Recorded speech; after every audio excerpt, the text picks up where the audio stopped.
Dear students, today we are going to learn synthesis। यानी कि अभी तक हम पढ़ चुके हैं कक्षा 12 इंग्लिश ग्रामर में नरेशन, वॉयस और सिंटैक्स।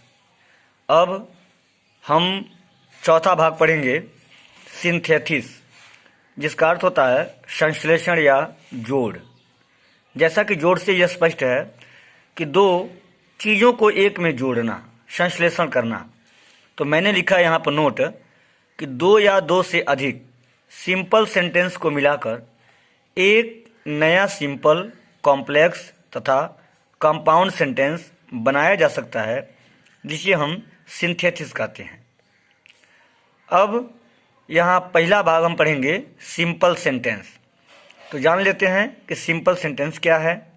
सिंपल सेंटेंस मीन्स साधारण वाक्य, यानी a simple sentence is one that has only one finite verb. अगर कोई पूछता हो कि सिंपल सेंटेंस किसे कहते हैं, तो इसका यह डेफिनेशन है कि a simple sentence is one, यानी एक साधारण वाक्य वह है, दैट मैंने जो, हैज ओनली वन रखता है केवल एक, मात्र एक, फिनिट वर्ब यानी मुख्य क्रिया।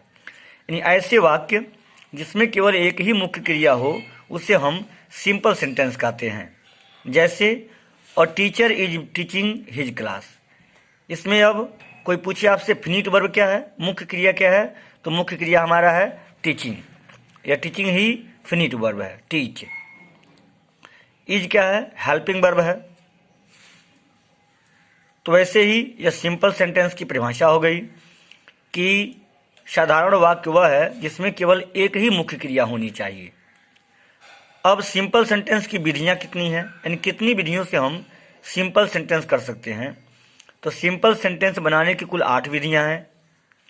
पहला है पार्टिसिपल का प्रयोग, दूसरा है इन्फिनेटिव का प्रयोग, तीसरा है जिरंड या नाउन से पूर्व प्रीपोजिशन का प्रयोग, चौथा है फ्रेज इन अपोजिशन का प्रयोग, पांचवा है नॉमिनेटिव एब्सोल्यूट का प्रयोग, छठवां है एडवर्ब का प्रयोग, सातवां है यूज ऑफ एडजेक्टिव का प्रयोग, और आठवां है कंजक्शन एंड का प्रयोग। यानी यह 8 विधियां हैं जिनके द्वारा हम दो या दो से अधिक सिंपल सेंटेंस को मिलाकर एक नया सिंपल सेंटेंस बना सकते हैं।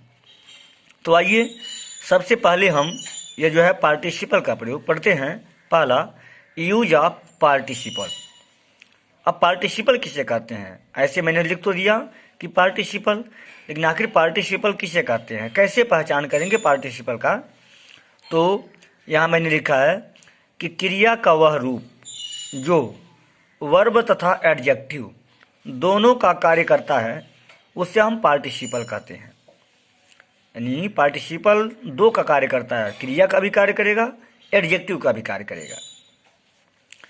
आप डायरेक्ट पढ़ लेते हैं कि यूज ऑफ पार्टिसिपल, मुख्य क्रिया में आईएनजी लगाने से पार्टिसिपल बनता है, लेकिन ऐसा नहीं है। पार्टिसिपल दो का कार्य करता है, क्रिया का भी और एडजेक्टिव का भी। एग्जाम्पल यहाँ पर हम दे रहे हैं कि ही हैज़ गॉन या ही इज गॉन। अब इन दोनों वाक्यों को हम देखें और इसमें अगर आपसे पूछा जाए कि फिनिट वर्ब क्या है, मुख्य क्रिया क्या है, दोनों देखने से सिंपल लग रहे हैं, तो इसमें फिनिट वर्ब क्या है।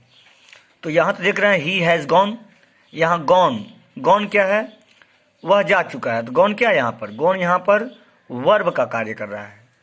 लेकिन यही यहाँ पर आ गया ही इज गॉन, यहाँ भी गॉन आया, यहाँ भी गॉन और यहाँ भी गॉन। तो यहाँ तो गॉन कर वह जा चुका है, जाना बता रहा है, अतः यह आपका प्रेजेंट परफेक्ट टेंस है, और गॉन यहाँ पर वर्ब है। इनका ही इज गॉन, वह अब नहीं रहा, यानी वह जा चुका है। अब यहाँ पे गॉन किसकी विशेषता बता रहा है, ही की, कि अब वह व्यक्ति नहीं रहा। अब यहाँ पर जाना नहीं है, यहाँ बता रहा है कि वह अब नहीं रहा, यानी वह अब गुजर चुका है। अतः जो शब्द नाउन या प्रोनाउन की विशेषता बताते हैं उन्हें हम एडजेक्टिव कहते हैं। तो गॉन यहाँ पर एडजेक्टिव का कार्य कर रहा है, फिनिट वर्ब का नहीं। इसमें गॉन वर्ब का कार्य कर रहा है, इसमें गॉन एडजेक्टिव का कार्य कर रहा है। यही हमको देखना है पार्टिसिपल के अंतर्गत कि क्रिया का वह रूप, यह दोनों क्रियाएं ही हैं, लेकिन एक जगह यह क्रिया का काम कर रहा है, एक जगह यह एडजेक्टिव का कार्य कर रहा है। एक और एग्जाम्पल हम आपके सामने प्रस्तुत करते हैं कि a dog was barking outside, एक कुत्ता था भौंक रहा बाहर। तो यहाँ बार्किंग आया, बार्क यहाँ पे क्या है, फिनिट वर्ब है, मुख्य क्रिया। यानी यही बार्क यहाँ आया कि बार्किंग डॉग सेल्डम बाइट, यानी भौंकते हुए कुत्ते सेल्डम शायद ही बाइट में काटते हैं, यानी भौंकते हुए कुत्ते शायद ही कभी काटते हैं।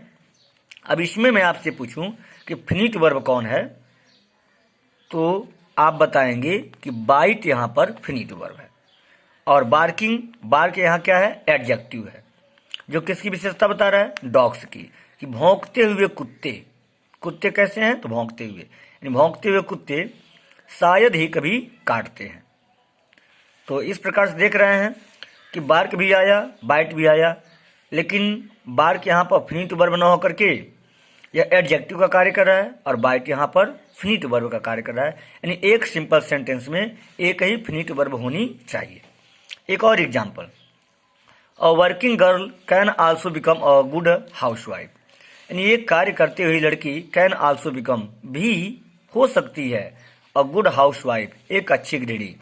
इसमें अगर मैं आपसे पूछूं कि इसमें एडजेक्टिव क्या है, फिनिट वर्ब क्या है, तो आपका आंसर होगा कि इसमें यह जो वर्क है, वर्किंग यानी कार्य करते हुई लड़की, तो लड़की कैसी है, कार्य करती हुई, अतः वर्किंग, यह वर्क जो है यहाँ पर एडजेक्टिव का कार्य कर रहा है और बिकम, बिकम यहाँ पर फिनिट वर्ब का कार्य कर रहा है। तो भैया बहनों, आशा करते हैं कि इन 3 एग्जाम्पल के माध्यम से आप पार्टिसिपल को समझने का प्रयास करेंगे, समझ चुके होंगे कि क्रिया का वह रूप जो वर्ब और एडजेक्टिव दोनों का कार्य करता है पार्टिसिपल कहलाता है। अब हम पार्टिसिपल के प्रकार देखेंगे। हम जो सिंपल सेंटेंस बनाने जा रहे हैं यूज ऑफ पार्टिसिपल के द्वारा, उसके प्रकार देखेंगे। काइंड्स, कि पार्टिसिपल 3 प्रकार के होते हैं। यह तो पार्टिसिपल था, अब है प्रकार काइंड्स, कि पार्टिसिपल 3 प्रकार के होते हैं। पहला है प्रेजेंट पार्टिसिपल, दूसरा है पास्ट पार्टिसिपल और तीसरा है परफेक्ट पार्टिसिपल। यानी यह 3 पार्टिसिपल के बारे में पढ़ना है और इन तीनों के द्वारा हम 2 या 2 से अधिक वाक्यों को मिलाकर एक सिंपल सेंटेंस बनाएंगे। तो आज के लिए बस इतना ही, आज की वीडियो में बस इतना ही।